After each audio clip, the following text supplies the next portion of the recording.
راس الخيط هو راس الخيط ديال بصح. وبدايه زعما كيحل لك واحد لوبورتونيتي، حل ليا بزاف ديال الحوايج ما كنتش عارفهم. و...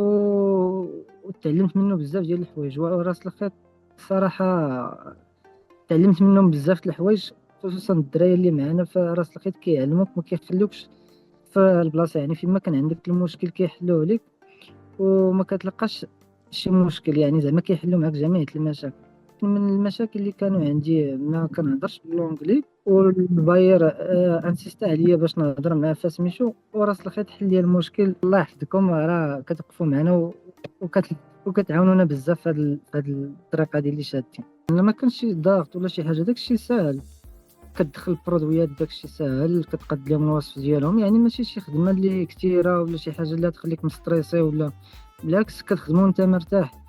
تزيد تعرف الامور ديالك منين تدخل في الشوبيفاي، تعرف كيفاش تخدم بها، كيجيك الامور كلشي ساهل.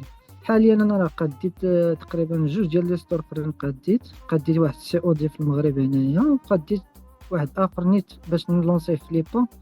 تقريبا كلهم واجدين. يعني ملي كتعرف كيفاش تخدم في شوبيفاي ما كيبقاش عندك الاشكال، ما كيبقاش عندك داك المشكل.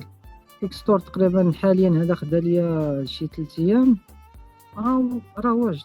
ملي دوزت انا الفليبا دابا عجبني الحال، عرفت بلي انا راه ما، يعني داك الشيء راه مزيان. وكيكونوا شي امور بساط حنا كنغفلوا عليهم ما كنديروهمش، هما اللي كيكونوا نقطة الفاصل.